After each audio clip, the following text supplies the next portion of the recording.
Hello and welcome to Just Keep Writing While Black, a podcast for writers by writers to keep you writing. I'm Marshall. I'm Brent. And I'm LP. And today we're joined by Bendi Barrett, who is closing out our 4 weeks of Just Keep Writing While Black for Black History Month 2023.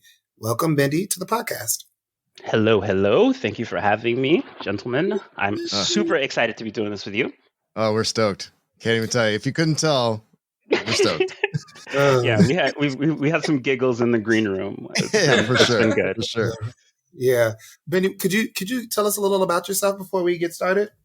Yeah, for sure. So I'm Bendi Barrett. I am a writer of speculative fiction, both in traditional books and short stories, but also in interactive fiction.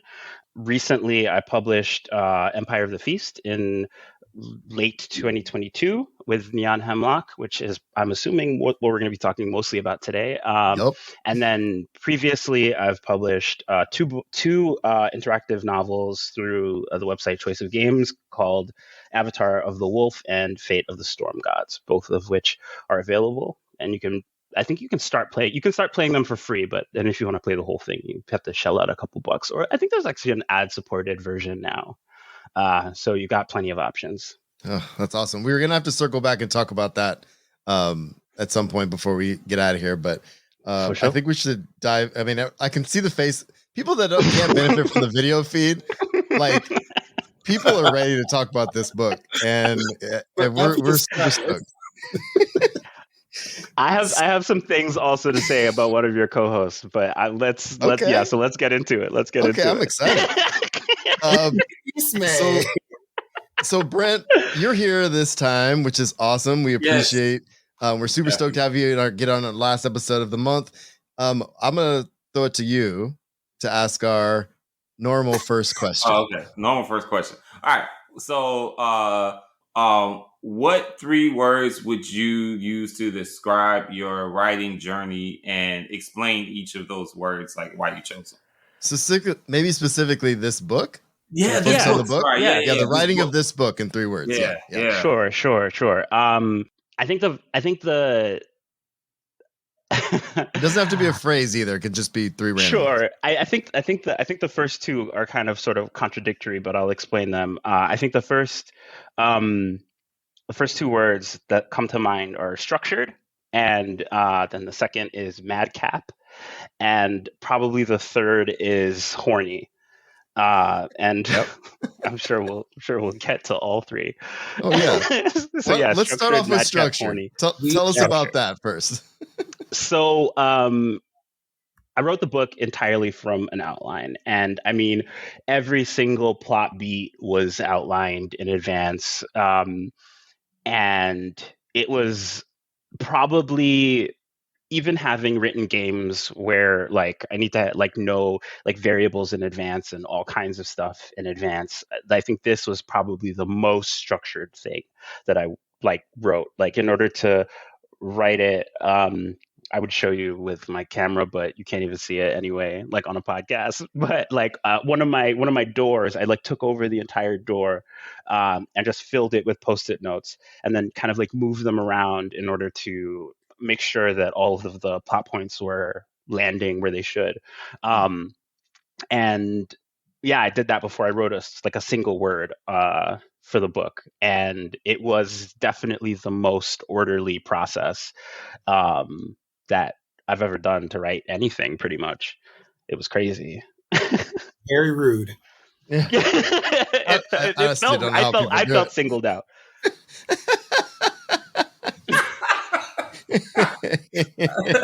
It hurt my feelings too. It hurt my feelings too.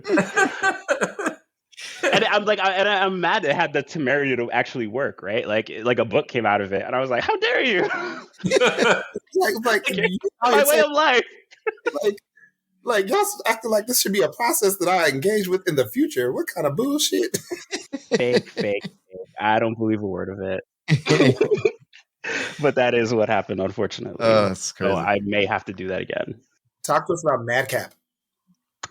So the genesis of this book was Dave Ring, the editor, publisher, marketer, man about town of Neon Hemlock, reached out to me and was like, I'd really like more like writers of color. I'd really like more like just like I just want different perspectives for this novella series. And he was like, would you consider writing something? And we talked about it a little bit. And I was like, what?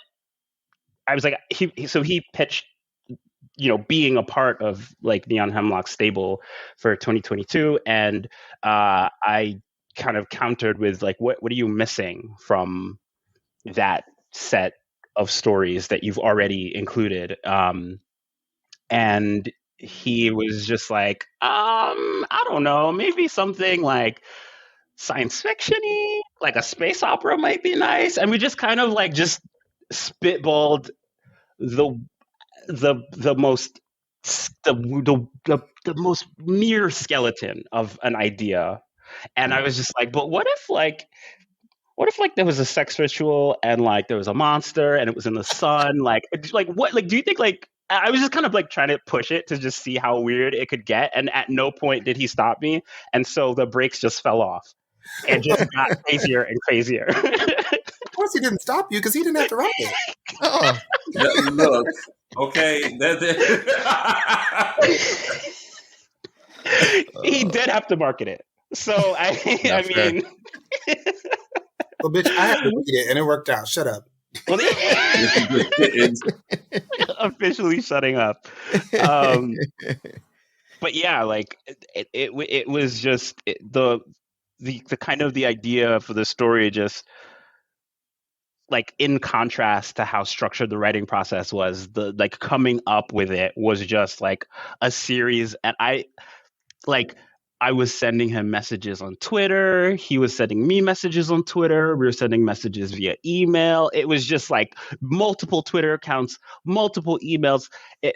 I actually tried to track down where I pitched the idea for this book initially, and I cannot find it. I do not know where this lives. And it was like a fever dream. And for the last one, Horny, like if you read the book, like you will like immediately know what the fuck I'm talking about. Oh wait, is it? You're fine. And speaking of, we should probably tell our listeners too. We're probably gonna spoil the hell out of this book. So pick it up, read it. You won't. It'll do it. You'll read it in a day, and then you're gonna come back to this podcast and be like, "Oh yeah, horny. That works." Yeah. Yep. Yeah. Read it in an hour and a half. If you stop right now and go to Neon Hemlock's website, you can get that ebook and have that bitch be halfway through this podcast in 2 hours. So it's a heads up for your friends. And after you read the ebook, I think you should buy the physical book because the illustrations, bookending, the story are juicy. They're juicy. Yeah, definitely. They've got some stuff going on, and I think you should see it. It's definitely worth seeing the physical copy. Yeah, just buy one and circulate it amongst your friends. Like, be like, funny, can you believe this motherfucker? I left that on my desk at work too, not even thinking about it, and I'm like, I wonder if somebody picks this up. All they got to do is open the first. Just open that up. So what is he reading? Anyway. R.I.P. Marshall. Sorry, know, right? He was a teacher, now he's not. All for a podcast, boy.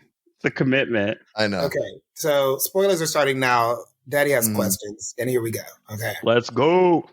All right, so we talked about where the genesis for the story came from, right?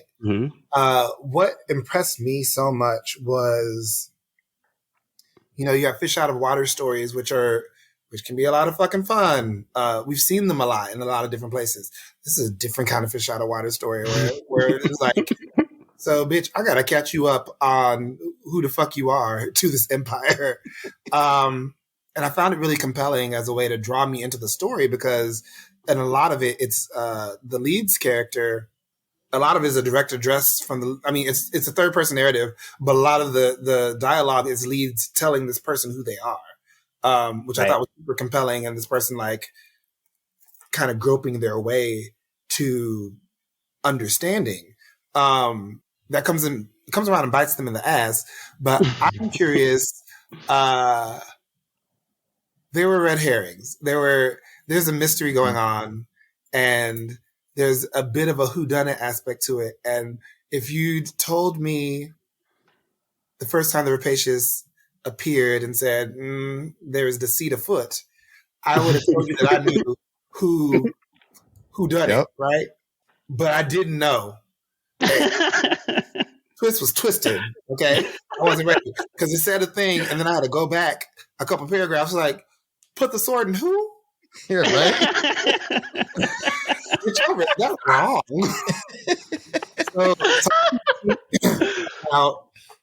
So, you know, this is a big trend in genre these days, a trend that I think is very important and that we need more of. It's the mixing of different genres, right? So this one has a bit of a murder mystery.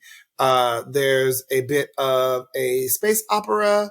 There's a bit of Regency, and then there is erotica. So talk to me about how you decided to land and each of those has its own plot beats, right? So how did you cherry pick which beats to use and which beats to forego?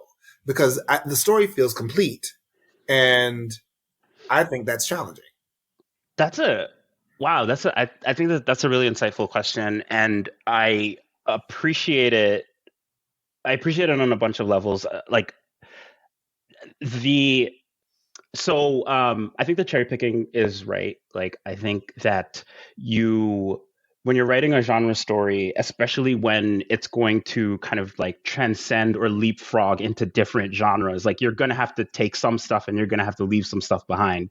And I think that I started with the goal of like writing a story that was going to be pretty horny, and also like that wanted to ask the question.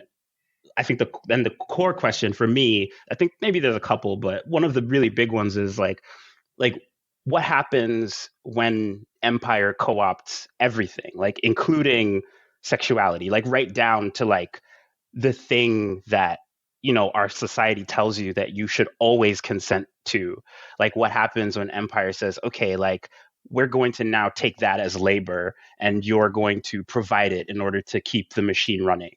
And so I think in service of answering that question, the story kind of like takes a lot of twists and turns and kind of like every time there's like a kind of a revolution, like a new kind of like genre pops out. It's like, okay, so now we're talking about witchcraft and how like in this empire, like women are cut out of it, even though they essentially established it.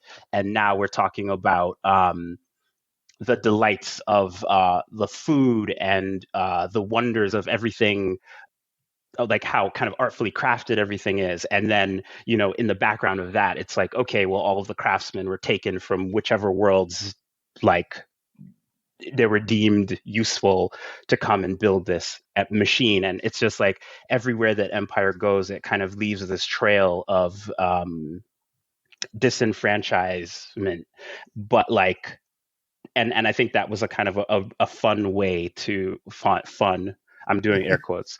That was like a fun way to kind of to question and interrogate empire while still delivering those familiar beats from different genres. Does that even remotely answer your question? I think so. Or approach answering your question?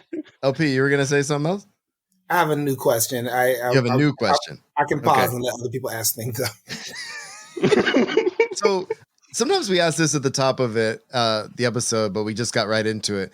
I don't know if how would you pitch this? I'm curious because like we were talking about genres and stuff. So if somebody said, pitch me Empire of the Feast, what would you say? Not to keep putting you on the spot, but you are no. That's great. I actually love that. I think I would probably say oh God, what is it? It's like a science fantasy book about empire and sex and. You have volunteers in the chat too. Yeah, apparently. I actually think I'm doing a terrible job at this. Like, I want you guys to pitch it to me. I want Brent to pitch this. Yeah, Brent is ready. Because I have told multiple people about why they need to read this book and how I pitch it. So the way I basically describe it, it's like if Warhammer 40K was sexier, hornier, and black. Okay. Okay. I have a feeling that LP's is going to be completely different than that. Oh, I'm sure, and that's why I love it, because it's like we got two different vibes, but we both love it. So this is the power of it, because as our things come to bear and we're able to share things with each other, I'm going to steal some Brent ideas about how to pitch some shit, like what's going to go on the back cover, because I'm writing all that shit because I don't trust anyone in publishing. And like, like Brent will get me the 10 word, and then I'll go for the multi-breath thing. So for me, I'm like, when the new emperor wakes up from their most recent death, they find out. When Riverson wakes up from their most recent death, they find out that they are now the emperor of a intergalactic space empire, which is kept in power through the orgy magic that keeps the sun monster in the sun. Yes, orgy magic. Intrigue. Look, orgy magic. Immediately, I'm picking it up. Like, there is court intrigue. People literally climbing onto other people's back to assume power. There is the gentrification of imperialism. Sorry, you can see in real time the imperialism in the story. Like there's things. There's orgy magic and a sun. Yeah. There's the folding of space as a deterrent to motherfuckers coming to the station. I'm dead. I can't. Look, that's not even the question. No. Just right. Well, I'm gonna throw something else out there real quick, because do it. I want to know, since you guys have pitched this thing. You're talking about this folding of space. You're talking about, so I'm curious, because the space opera element of it is, some of the science is explained, some of it is glossed over. Where did you butt up against this at some point? Like, we've got some sort of cosmic horror monster living on a sun, sort of, and then we've also have this magic. But then there's the science element as well. So I'm curious, where did you decide to stop? And did you go farther and pull back as far as like the tech stuff goes? Because also there's sword fights and stuff, by the way, people are fighting with swords and stuff. And then there's plasma rifles. It's amazing. Force shields and yeah. It's truly like this.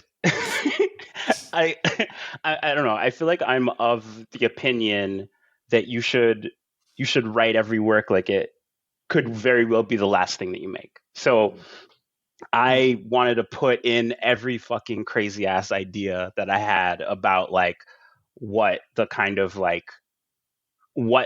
sort of like space opera genre could be. I was like, okay, so I mean, if Star Wars can have fucking Force ghosts fucking flying around in space, there's no reason I can't have a sex orgy, space orgy. Sex orgy, yeah, we know. There's no reason I can't have an orgy that keeps a monster in the sun, right? Like, what's stopping me? So I will say that the thing that I had to the thing that I most had to play with is that there are these at some point in the story, and everybody's read it by now because we told you to. At some point in the story, there are these kind of large ships that are that are sort of like these kind of like not quite planet size, but these huge ships coming through space to like invade the space station where the main action of the story happens, and like trying to think about things like how many people will that carry, if one of these ships is destroyed, like what is the kind of the magnitude of that. Okay, so you have these huge ships, and one imagines that there's smaller ships on them. What do those look like? There's multiple factions, like how do they think about like space travel? And like at one point, one character looks at another character's ship and is just like, oh, that's like some flashy shit. Yeah. Like I could like take that apart and like scrap it for parts and like do something way better than like whatever this asshole is doing. And like it's kind of like now like I think that like conversation probably kind of tips my hand that like in terms of the like, it's not hard. This isn't hard science. This isn't like hard science fiction. I'm not a science guy, so it's like everything involved like research and glossing and this patchwork of lies that that fiction requires. But I think that moment tips my hand because it's like I'm more interested in how like a blue collar guy, a guy who is on the front lines of this empire and pacifying like people who quote unquote need to be pacified and need to be brought into the empire's grasp. Like how does that person think about this kind of like Ivy League fuck who just flies in on this flashy ship? And so that's like a part. I wanted everything to be in service of the texture of like the grandeur of the story rather than necessarily being super into the technology. Even though I don't know if somebody digs the tech stuff and is like, yeah, that ship sounds cool. If someone wants to make fan art, please go ahead. I don't know that I gave you a lot to go on, and I'm so sorry. Well, I mean, I think you kind of hit the nail on the head. Like all of the magic and all of the tech for me was in service of the story, right? And so it didn't have to. For me, it didn't need to be like, oh, well, I've done this. Like, I didn't need to know the gyroscopes that were on the big ships so that the second ship could not be shipping and shit. But also this idea that like, or at least in my head, there's an idea that like science and magic aren't as far as we think they are. The idea that there could be a telepathic, sun monster that just exists in space, that it's not a magical being, right? And then like, I don't know. I think of magic. I think sometimes we think about magic and science being oppositional, but I think that also, depending on your story, magic and tech can both be tools, and in some ways, magic can be technology. Not as much in this particular story, but like, if you come into a room and the lights come on, and you don't know, and you didn't hit a light switch. And this primary world or secondary world, you don't know how it works. It just does. And you just accept it for what it is. So like, right. It's okay that there are things that we don't explain to death, in my opinion. I think there is easily, I just wanted to say, like, I think there's easily a way that you could write a story, just given entirely like,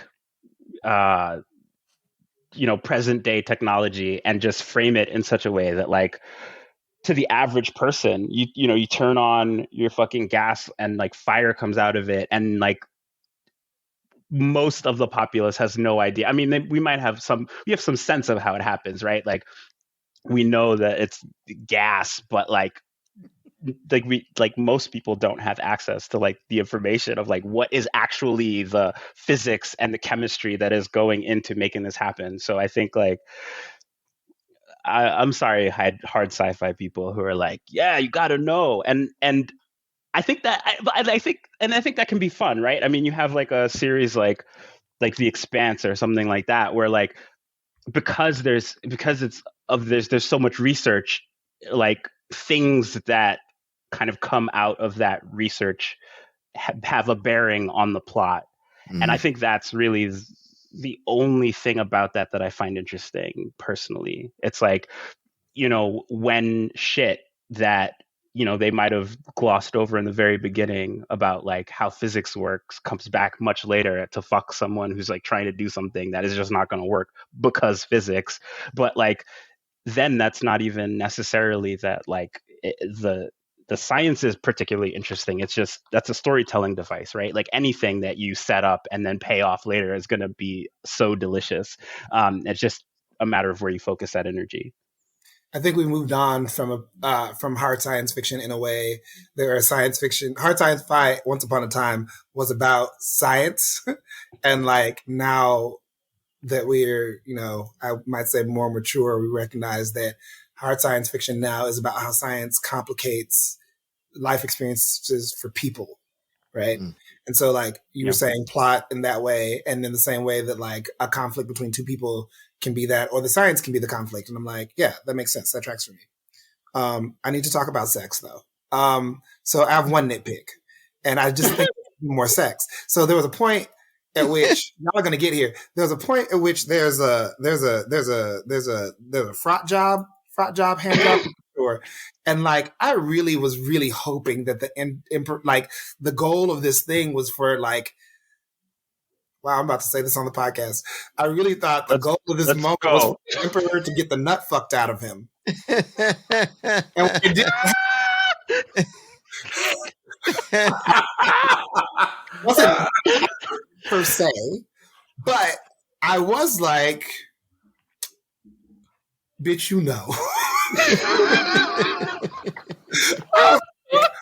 bitch, You might have to put like a content warning on this. Yeah, we might have to put something on this one. But bitch was about to get the nut fucked out of him. Put that on the book jacket. Yeah. You can't because it doesn't happen. Then damn. Then I'm Nick Jonas queer baiting. And so I wanted to know, how did you decide? Because the first time that we see the feast, which is the where the orgy magic comes from. Also, that was the other thing that didn't go into the description. Like, not just the emperor, but the conduit for the orgy magic. And feeling the magic on the side of the orgy, but also in the fucking sun. That shit was unfuckwittable. So how much sex would go into the book, because the first time that the orgy showed up, it was very chaste. It was very light touch. And I appreciated that when we came back to it, because the people who were involved in the people we were following into the orgy, we knew them and we gave a fuck about what they were doing. And so it made more sense for it to be more tactile and be more granular. How did you decide how far to go and how much sex you're going to depict versus how little sex you're going to depict in another part? So this is where I'm going to drag Brent. Because so I wrote the book, and I also I should have said also I have a sideline as an erotica writer, so I'm very comfortable like writing sexy, like too comfortable writing sex scenes. So essentially it came down to for me was like I was like, I'm gonna pull. I want to show restraint for maybe the first time, right? Like I want to see if I am capable of it. I want to see how I can write this very horny book, but still not like, I don't know, make it that like, I don't know, my mother couldn't like stock it in the house. And that eventually got away from me, like because you straight up open the book and there's like an orgy scene, like illustrated. But when I said I'm going to drag Brent, is because so I turned in this book, and then I read Brent's book, A Necessary Chaos, which is coming out this year, and it's coming out later this. Yeah, that episode is going to come soonish. A couple days after this goes live, and then his book starts with a scene. I'm not going to say exactly what my reaction was, because even though we're putting a content warning on this, like, we shouldn't put everything out in the streets. But I did immediately message Brent and just like with like specific lines and was just like, I can't believe you wrote a hornier book than me. I am so fucking mad. And you know what? Literally, Dave was like, "Oh, you could go further." I'm like, "I can go further." Like, you want me to go further? Like, is this a porn production now? Here's the thing, he didn't go that far. So it's like, bro, you tell me I can go further when you over here like, he was like, we go. Okay, but for me though, I'm not. That ain't. What's that one meme? That ain't my lifestyle. But like, I'm not sure it's your lifestyle. You know, I was like, you know. What I mean is, that ain't normally. Oh my God! Look, that ain't normally what I've never really delved into those waters, so I was like, oh, if I'm gonna jump in this pool, I'm gonna make a splash. Metaphorically, metaphorically. I mean, splashes were had. Splashes were had, my man. I can't wait to read this book now.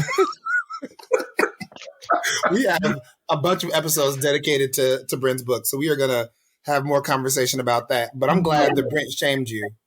Not sure shit wanted more, but I will just. I will say this though. I went further, and at one point, Dave was like, "Oh, I think I might need you to pull back a little bit." I was like, "Oh," I was like, "Well, I was just doing what you told me." Dave got that smoke. He wasn't ready. He actually highlighted this one sentence. He was like, "Oh, we might need to just roll back a little bit." I was like, "Oh, okay. Well, I was just doing what you told me to do." So. Dave told you to spit, not swallow. Oh, God.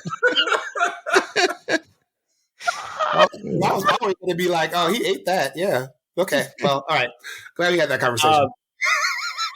But I think there is the story reason for Riverson not bottoming on page 90 or whatever is, I think, like,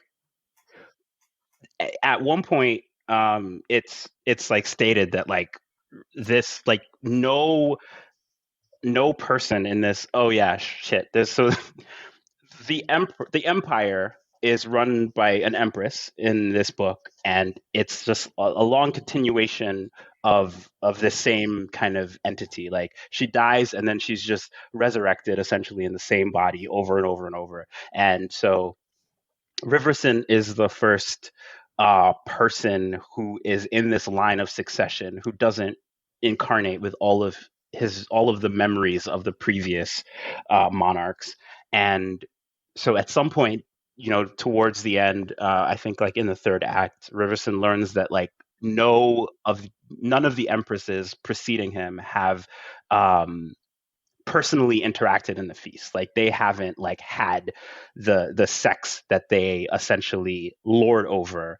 And I think the moment where like he has to kind of like jump in order to kind of like figure everything out that's kind of like falling apart, I wanted it to be like a moment of him kind of like taking baby steps towards like his own kind of like bodily autonomy, but also kind of like ceding some of the control of his body to another person. Because like that's sort of, to have a sexual interaction, like you do have to cede a little bit of control. You do have to have a little bit of trust.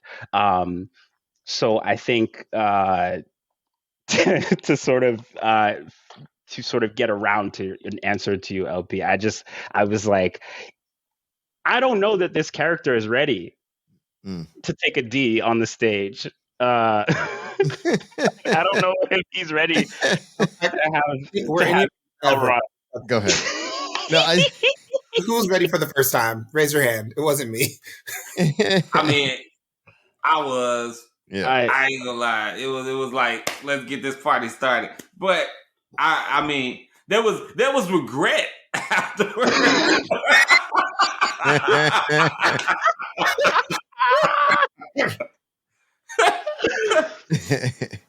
I was ready, and there was no regret. The only thing that I regret now is the soundtrack, and I get roasted about it still. So I did. You know, you I can did just make some people, choices.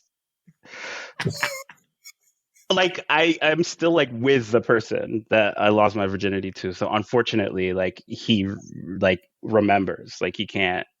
Oh yeah. You can swear him to secrecy because yeah. Well, I mean, at some point, like if he ever tries to tell, I'm going to redacted him. But It was like, oh, that's a Shonda Rhimes. that's a 2 month sabbatical. That's different. That's a different book. I'm gonna bring this back to characters of the book for just a second, because LP said earlier there were some. I know I'm gonna keep us on track for a second there, guys. We're also gonna run out of time in a minute, so I'm just throwing that out there. But so I was surprised, but not, and also kind of stoked. It ended up being spoilers. Ended up being who it was, because it was signposted throughout the beginning. I thought that it was going to be the dude that ended up stabbing him. So you said you planned this whole thing out. So I guess my question is, did you always see that it was going to be Fabian, but did you see the end? What was your goal with the end as far as how it all buttons up? How all these characters end up surviving and having a role besides Leeds, but he sucked anyway.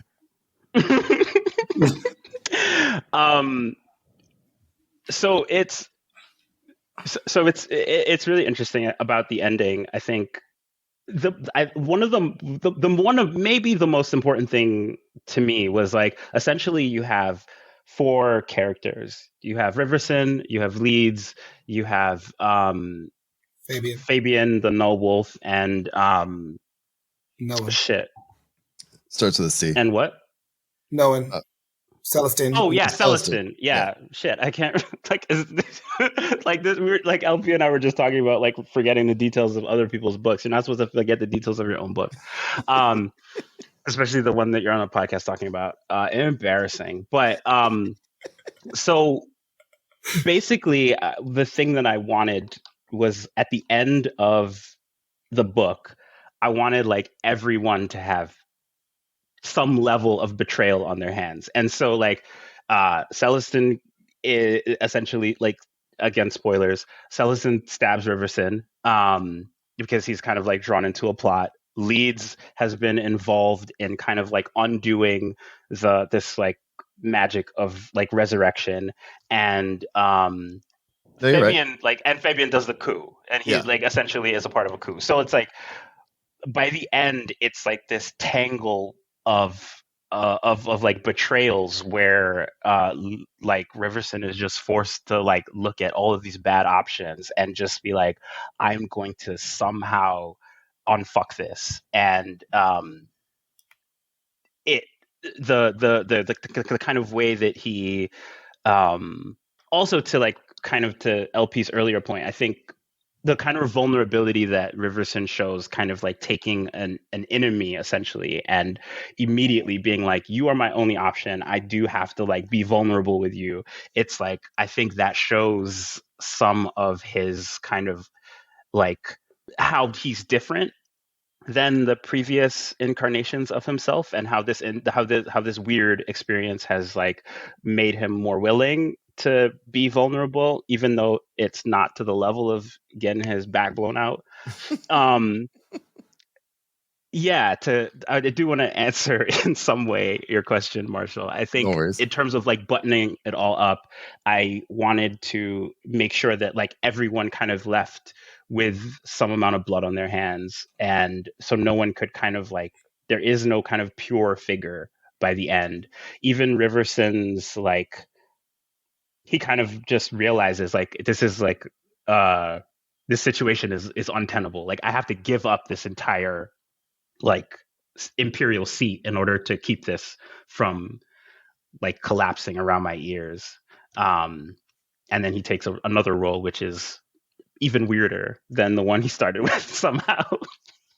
But it's weirder, but it also makes sense too. And I loved how that worked out. It's like, well, he was the emperor of the feast, so now he's the emperor of the feast. I mean, that's it. Yeah, So he dumps the political baggage. He gives it to somebody who wants it. Yeah. And then he just kind of just takes over the sex part, which I maybe like wrote myself in. Maybe that's what I want. Maybe that's my job title. Like, I just want to be like the conductor of the feast, I think is the title. Like, I want to just be the guy at the orgy. Just being like, hey, everybody having a good time? I don't know. Wait, did I just describe a pimp? Like, did I just say on a podcast? But... Okay. Come on, Bush the Brown Magic Chicago things. Okay, yeah. All right, Brent, you got something? Since you had a different angle at this than we did, so I'm curious. But I'm loving everything that's said. So it's like totally this discussion could not have gone any better, actually. So I guess for me, like, we haven't really talked about, I guess, the rapacious as much. So I'm just true. Like, as an antagonist, like, if she really didn't have to do a lot to stir shit up. Like, she basically was sitting back like, y'all hoes gonna fuck it up anyway, and I'm gonna come out one way or another. So she was like the complete opposite of Sauron. You know, Sauron had to get an army. He had to go bother the girls. He had to like get in people's faces. And Rapacious was just like, I'm gonna sit in my couch and I'm gonna talk shit about y'all the whole time and watch y'all fuck shit up. So I guess the question in that is like, what attracted you to create a character like Rapacious and how she just kind of approaches her villainy in the story, I guess. I think like I'm gonna take the risk and I'm gonna dive into the sea of metaphor here and and say that, like, you know, on the one end we have Riverson, who is kind of represents empire and rule, and on the other hand we have this kind of like force that just is like all appetite.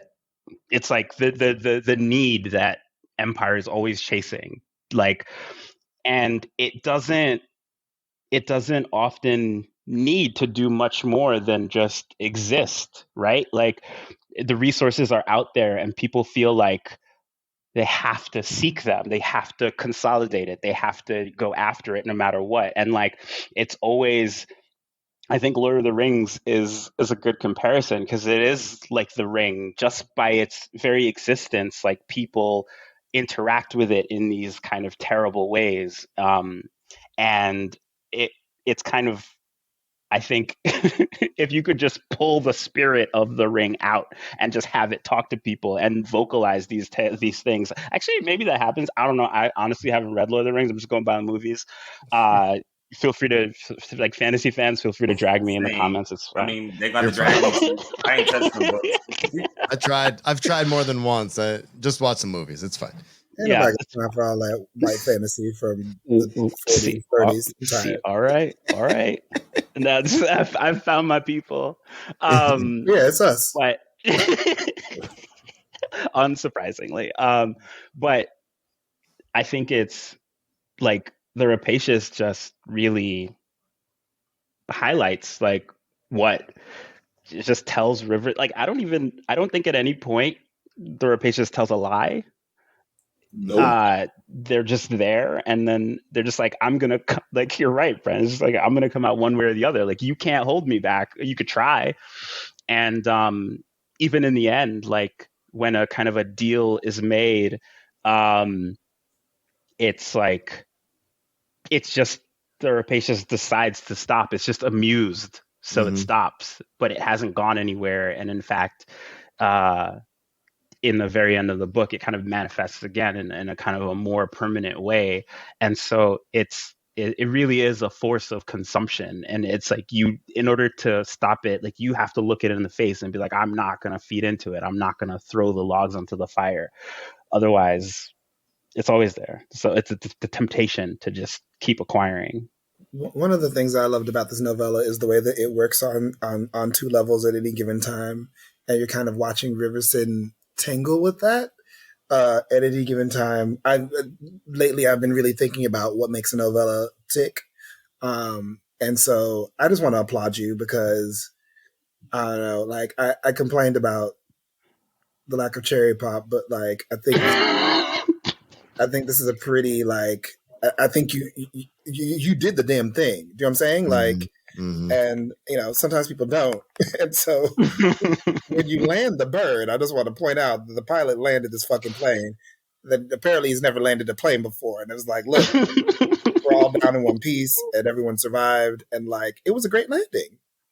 Well, thank you. I appreciate that. There were, I don't know, there were earlier, even though I talked about how structured the book was, I think the first drafts were definitely needed love. They definitely needed like tightening. And I mean, honestly, I feel like if I read it right now, I'd probably be like, oh, I could make that tighter. I could make that tighter. But, there is a wisdom in being like, this is done. This is ready for the world. And I'm very proud of it, even though, sometimes I'm like, yeah, you could have foreshadowed a little bit harder. First drafts are made to be perfect, and art is never finished. It's just abandoned. So, like, yeah, the point to abandon this, I think, was a great point to abandon it. All right. Well, thank you, Bendi. What's next for you? We just talked about how I have like a sort of an endless amount of coals in the fire. Wait, logs? Irons. I was like, wait, hold on. I think it all works. Like, we understood. I was like, that is not how that one works. Yeah, I'm working on some things that aren't necessarily at the talking about level yet. There's a little bit of interactive fiction in there, and I'm drafting a new novel, and also I'm also drafting, I think, 2 different novellas. So, there's a little bit of everything. Like, at least one of those projects is going to have, like, way more sex. So, LP, I think you'll be fed. I think you will have much to sup on. Yeah. As things come out, where can we find you to keep updated? Yeah, absolutely. You can, my website is benmakesstuff.com, or you can find me sometimes on Twitter at Bendied, so BENDIED, which also has the unfortunate reality of spelling out Ben died. I didn't think about that when I got the Twitter account. And so I'm perpetually dead. And that's life, That's life. Perpetually dead. Is it? Awesome. Or anti-life, I don't know, That was a good bit of dark humor to wrap it up on. No, I like that. So, last question. That's not the wrap up. I know. I'm just saying that feels like something that Rapacious would say. Well, life is just like life and death. Like, just deal with it.